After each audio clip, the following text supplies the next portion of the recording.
Welcome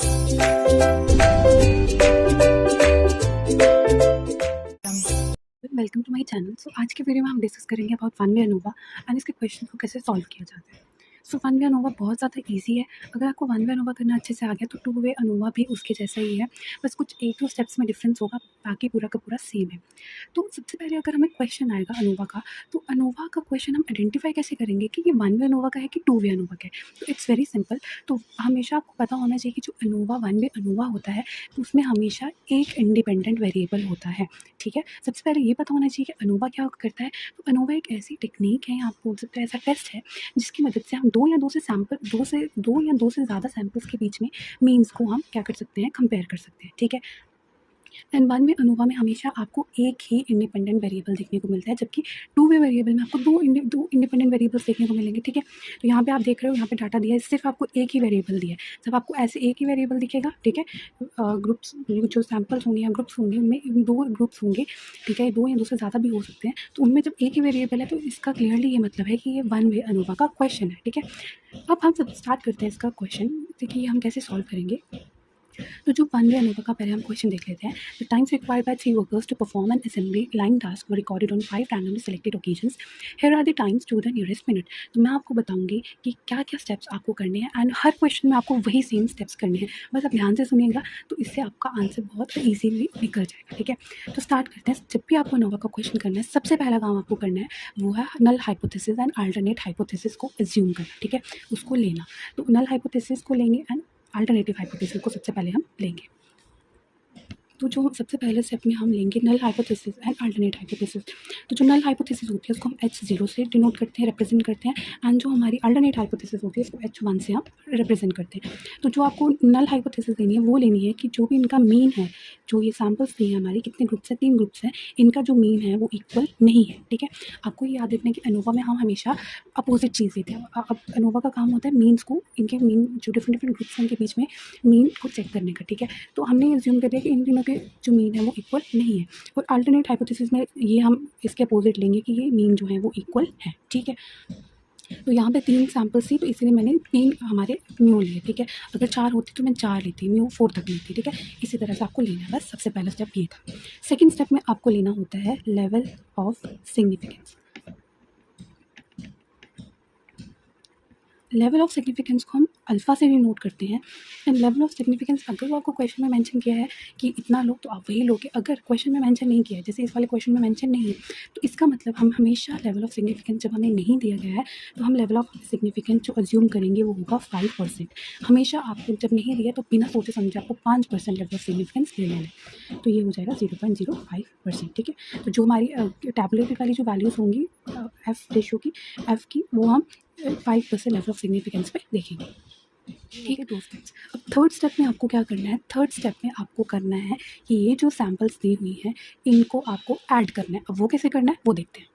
तो ये मेरे पास डाटा था तो मैंने सपोज कर लिया कि ए है, ये बी है, ये सी सैम्पल है। ठीक है, अब इन सबको ऐड करना, मतलब आपको ए वाले कॉलम को ऐड करना है, फिर बी वाले को करना है एंड सी वाले को करना है। मतलब 8, 10, 9, 11, 10 को ऐड करोगे। जब आप इसको ऐड करोगे तो जब समीशन का क्या मतलब होता है कि इन सबको मैंने जब ऐड किया तो समझ लो कि जो एक्स ए की मेरे पास वैल्यू आई, मतलब ये ए वाले की जो वैल्यू आई वो आई मेरे पास 48। इसी तरह से जब मैंने बी वाले को ऐड किया तो मेरे पास जो आई वैल्यू वो आ गई 44। इसी तरह से जब मैंने सी वाले को ऐड किया तो मेरे पास जो वैल्यू आई वो आई 49। ठीक है, इतना आपको समझ आ गया। अब आपको क्या करना है, ये जो ए बी सी है अब इन सबको ऐड करना है एंड इनका ग्रैंड टोटल निकालना है। मतलब पूरा समीशन ऑफ एक्स, जिसमें क्या आएगा, summation of X A plus summation of X B plus summation of X C. ठीक है, ये वाला जो मैं आपको मेथड करवा रही हूँ ये एक शॉर्टकट मेथड है, ये हर क्वेश्चन के लिए आपका आंसर सही आएगा। लेकिन एक जो दूसरा मेथड होता है अनोवा फाइंड करने का, वो बहुत ज़्यादा कॉम्प्लिकेटेड है, उसमें बहुत सी चीज़ें करनी पड़ती है। ये सबसे सिंपलेस्ट मेथड है। जब आप एक बार खुद इसे क्वेश्चन प्रैक्टिस करोगे उसके बाद आपको कोई भी वीडियो देखने की ज़रूरत नहीं पड़ेगी। ठीक है, तो आपको इन सबको तीनों को ऐड करना है। जब मैंने इन तीनों को ऐड किया तो मेरे पास आ जाएगा 141। अब आप सोच रहे होगे कि ये क्यों निकाला, अभी आपको ये पता चलेगा कि इसको क्यों निकाला। ठीक है, ये आ गया। अब आपको क्या निकालना है, जब आप सबको ऐड कर लोगे तो आपको एक चीज़ चाहिए होती है जिसको हम बोलते हैं करेक्शन फैक्टर। तो आपको निकालना है correction factor, and correction factor निकालते कैसे हैं, वो निकालते हैं समेशन ऑफ एक्स का whole square divided by N. ऐसे निकालते हैं करेक्शन फैक्टर। तो अब देखो समीशन ऑफ एक्स, का होल स्क्वायर चाहिए था, तो मुझे इसलिए समीशन ऑफ एक्स निकालना था। वो कैसे निकलता, जब मैं ए वाले को ऐड करती, बी वाले को ऐड करती, सी वाले को ऐड करती, तो मैंने इन सबको पहले ऐड किया, फिर इनका पूरा ग्रैंड टोटल निकाला ताकि मुझे एक्स समीशन मिल जाए। ये मुझे मिला।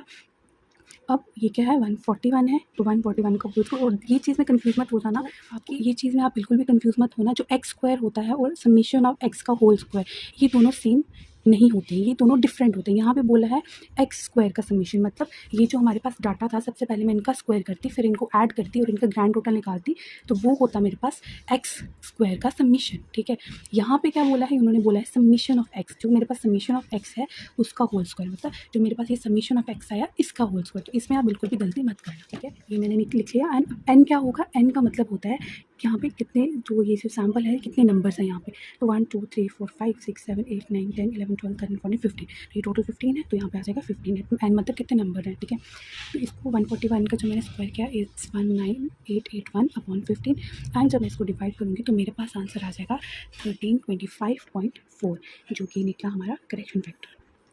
बस ठीक है, ये निकल गया करेक्शन फैक्टर। तो अब करेक्शन फैक्टर निकल गया, अब हमें क्या करना है, अब हमें इन वैल्यूज़ का करना है स्क्वायर। ठीक है, तो ये थे तो 3 स्टेप। पहले स्टेप में आपको क्या किया, आपने हाइपोथेसिस लिया, दूसरे में लेवल ऑफ सिग्निफिकेंस लिखा, तीसरे में सबको ऐड किया, ग्रैंड टोटल किया, करेक्शन फैक्टर निकाला। अब जो आपका फोर्थ स्टेप है वो क्या होगा, आपका फोर्थ स्टेप होगा, आपको निकालना है sum of squares of the value, sum of the squares value, that is SST। अब आपको क्या निकालना है, SST, मतलब जो भी आपकी स्क्वायर वैल्यूज़ हैं उनका सम निकालोगे। अब ये कैसे निकालोगे, तो इसमें भी आप फिर से क्या करोगे, आप यहाँ पे जो आपको डाटा दिया है आप वो लिख लो, जो भी आपको डाटा दिया आपने इसको लिख दिया। ठीक है, आपको क्या करना है, इनका स्क्वायर वैल्यूज़ निकालनी है। मतलब 8 का स्क्वायर क्या होता है, 8 का स्क्वायर क्या होता है 64, 8 का स्क्वायर 64। इसी तरह से आपको ये जो डाटा है इसकी स्क्वायर वैल्यूज़ लिख लेनी है। तो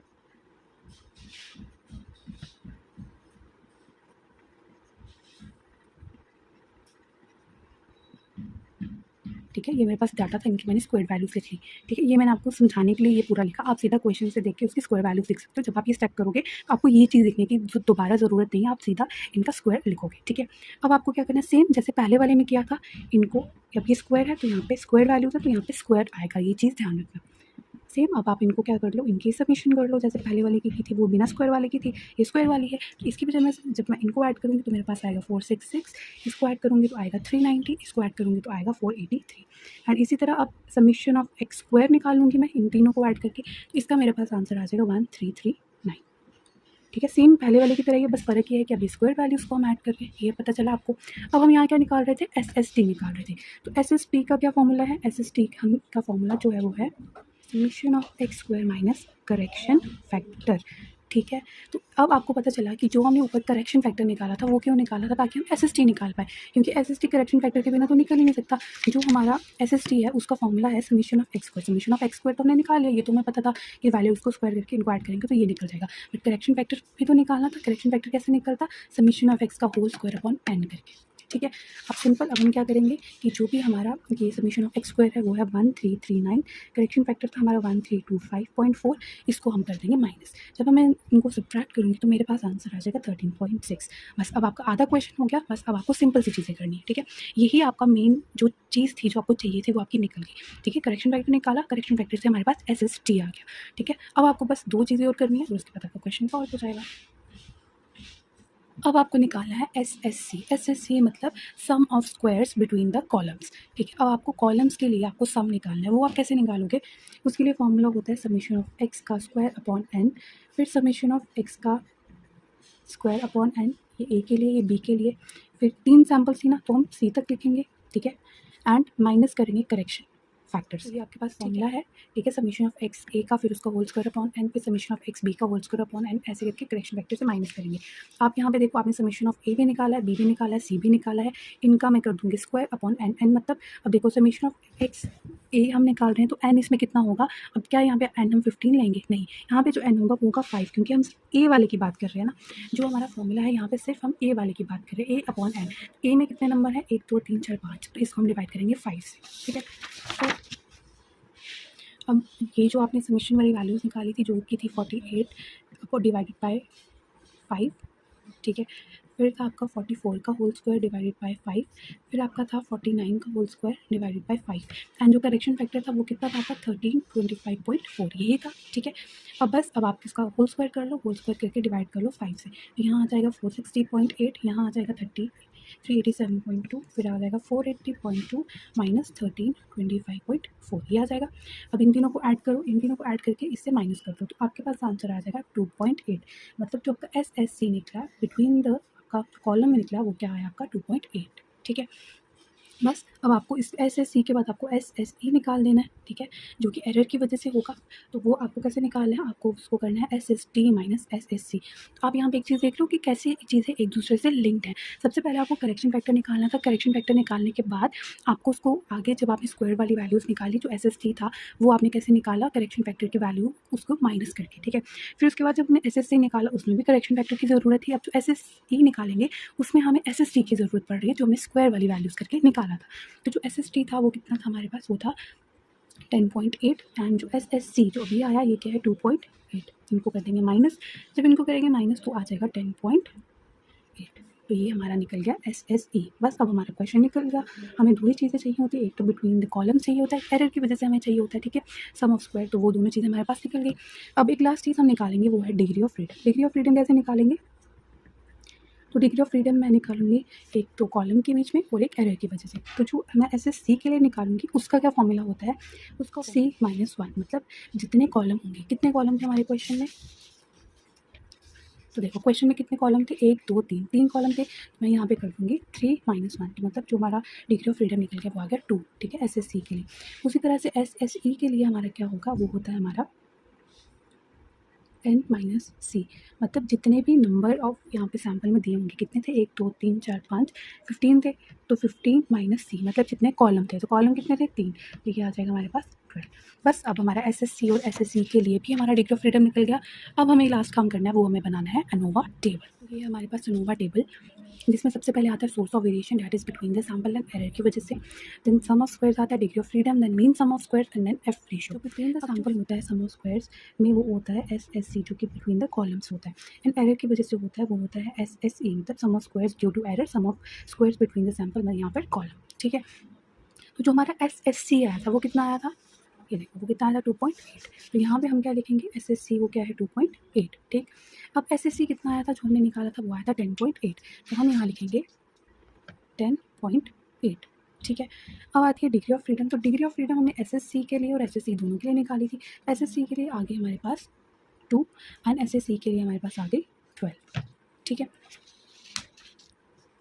अब आता है mean sum of square. Mean sum of square कैसे निकालोगे, जो भी यहाँ पे सम ऑफ स्क्वायर है उसको डिग्री ऑफ फ्रीडम से डिवाइड करोगे। तो जो हम मीन सम ऑफ स्क्वायर निकालेंगे बिटवीन द सैम्पल के लिए, वो हम कैसे निकालेंगे, जो भी SSC होगा उसको डिवाइड कर देंगे डिग्री ऑफ फ्रीडम से, मतलब 2.8 डिवाइडेड बाई 2। तो इसके लिए हमारे पास आंसर आ जाएगा 1.4। ठीक है, इसी तरह से एरर के लिए जो निकालेंगे उसको हम निकालेंगे SSE divided by degree of freedom, जो होगा 10.8 डिवाइडेड बाई 12, जिसका आंसर आ जाएगा 0.9। ठीक है, अब हमें निकालनी है F रेशो। F रेशो हम कैसे निकालते हैं, F रेशो जो निकलती है वो हमारी निकलती है mean sum of squares between the column upon the mean sum of squares due to the error. ठीक है, तो MSC जो हमारा क्या निकला, ये है हमारा कॉलम वाला जो कि है 1.4, एंड जो हमारा एरर की वजह से निकला वो यही है ना मीन सम ऑफ स्क्वायर, तो वो क्या है 0.9। तो इसका जो जब मैं इसको सॉल्व करूँगी तो मेरे पास आंसर आएगा 1.555।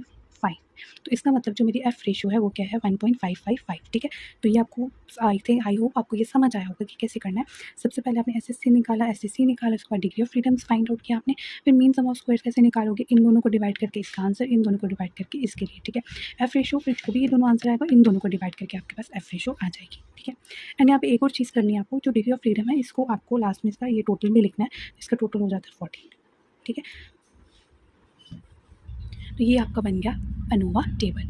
अब आपको क्या करना है, अब सबसे इम्पॉर्टेंट चीज़ कि जो हमारी जो हमारी कैलकुलेटेड आई, जो F रेशो कैलकुलेट करके आई वो कितनी आई हमारी 1.555, ये आई। ठीक है, अब हम अनोवा जो हमने नल हाइपोथेसिस लिया था उसको हम एक्सेप्ट करेंगे कि रिजेक्ट करेंगे, वो कैसे पता चलेगा, वो हमें पता चलेगा जो F टैबुलेटेड वैल्यू है उसको देखकर। ठीक है, ये जो टैबुलेटेड वैल्यू होती है आपको टेबल से देखनी पड़ती है, तो हम देखेंगे किस वैल्यू पे, जो हमारी डिग्री ऑफ फ्रीडम है। डिग्री ऑफ फ्रीडम क्या है हमारी 2 और 12, तो मतलब एफ जो टैबुलेटेड वाली है वो 2 और 12 पे हम देखेंगे at the level of significance कितना लिया था, 0.05 लेवल ऑफ सिग्निफिकेंस पे।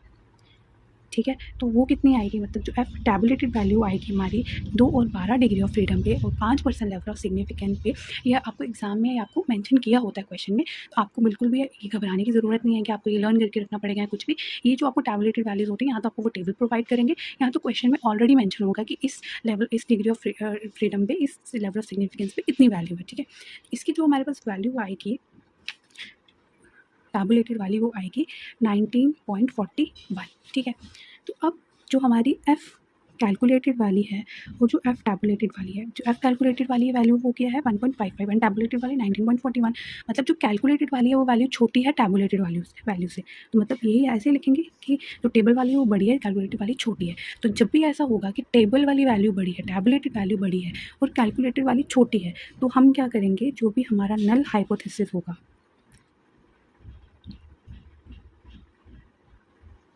उसको हम क्या करेंगे, एक्सेप्ट करेंगे। ठीक है, जब भी आपको कैलकुलेटेड वैल्यू छोटी आती है टैबुलेटेड वाली से, तो आपको हमेशा नल हाइपोथेसिस को एक्सेप्ट करना है। ठीक है, इसमें आपको बहुत ज़्यादा कन्फ्यूजन हो जाती है, तो मैं आपको एक ट्रिक बताती हूँ जिससे कि आप इसको ईजिली याद रख सकते हो, बिल्कुल भी कन्फ्यूजन नहीं होगी। तो जब भी हम लड़के और लड़की की शादी करते हैं तो लड़की हमेशा छोटी होनी चाहिए, लड़के से प्रेफर किया जाता है। ठीक है, तो यहाँ पर आपको ये समझना है कि जो कैलकुलेट हम कर रहे हैं रेशियो, ये एक लड़की है, तो अगर लड़की की वैल्यू छोटी आ रही है या टैबुलेटेड मतलब जो कि एक लड़का है उससे, तो मतलब हाइपोथेसिस हम एक्सेप्ट करेंगे, मतलब शादी एक्सेप्ट हो गई। ठीक है, अगर ऐसा होता है कि जो कैलकुलेटेड वाली है बड़ी आ जाती है, मतलब लड़की की एज बड़ी है, तो आप क्या कर देते, रिजेक्ट कर देते। ठीक है, तो इसी तरह से हम अनुभा को क्वेश्चन करेंगे। एंड अगर आपको ये वीडियो अच्छा लगा होगा तो please subscribe to my channel and thank you so much for watching.